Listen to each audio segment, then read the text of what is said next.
இன்னைக்கு பிரணீத் என்ன படிக்க போகிறாங்க? 1 2 3 சொல்லுங்க.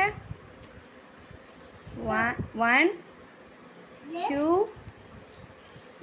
3 4 5 1 2 3 4 5 இதை வச்சு கிட்ஸுக்கு நம்ம நிறையவே சொல்லி கொடுக்கலாம். இந்த மாதிரி சேஷே இதுதான் இல்லை, இந்த மாதிரி சேஷே நீங்கள் எது வாங்கியிருந்தாலுமே இதோட ப்ரைஸ் வந்து இங்கே மென்ஷன் பண்ணியிருக்காங்க பார்த்தீங்களா? இந்த மாதிரி சேஷேவாக நீங்கள் வாங்குறீங்க, நிறைய பேக்கெட்டாக வாங்குறீங்கன்னா கிட்ஸுக்கு நம்ம இந்த மாதிரி நம்ம டீச் பண்ணலாம். என்ன மாதிரி டீச் பண்ணலாம் அப்படின்னு நான் இதை வச்சு சொல்லித்தரேன் பாருங்கள். இப்போ இதில் நம்ம கவுண்டிங்கும் ஃபஸ்ட்டு சொல்லி கொடுத்துடலாம்.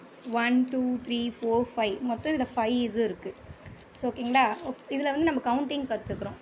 நெக்ஸ்ட்டு நம்ம என்ன கற்றுக்கணும்னா அதோட ருப்பீஸ் வந்து சொல்லித்தரப்போகிறோம். ஒரு சேஷே 2 rupees அப்படின்னா 5 சேஷே இருக்குது, அப்போ அது எவ்வளோ ருப்பீஸ் வரும் அப்படின்னு நம்ம டீச் பண்ணலாம்.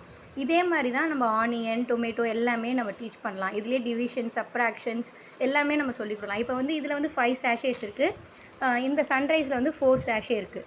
ஸோ நீங்கள் இது ரெண்டுத்தையுமே வச்சு நம்ம சொல்லிக் கொடுக்கலாம். இதுலேருந்து இதை மைனஸ் பண்ணால் என்ன வரும், அமௌண்ட் எவ்வளோ வரும், இந்த மாதிரி நம்ம கால்குலேஷன் வாழ்வியலாகவே நம்ம வந்து ஒவ்வொரு கிட்ஸுக்கும் சொல்லிக் கொடுக்கலாம். வீட்டில் இருக்க சின்ன சின்ன அம்மாங்களுக்கு நிறைய படிக்கலைனாலுமே இதெல்லாம் தெரியும்.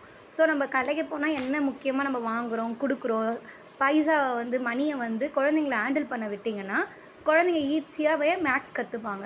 ஸோ தனியாக இதுக்குன்னு மேக்ஸ் சொல்லித்தர தேவையில்லை. இதை வச்சு ஆனியன் கூட பண்ணலாம். பிடிச்சிருந்தா லைக் பண்ணுங்கள். தேங்க்யூ.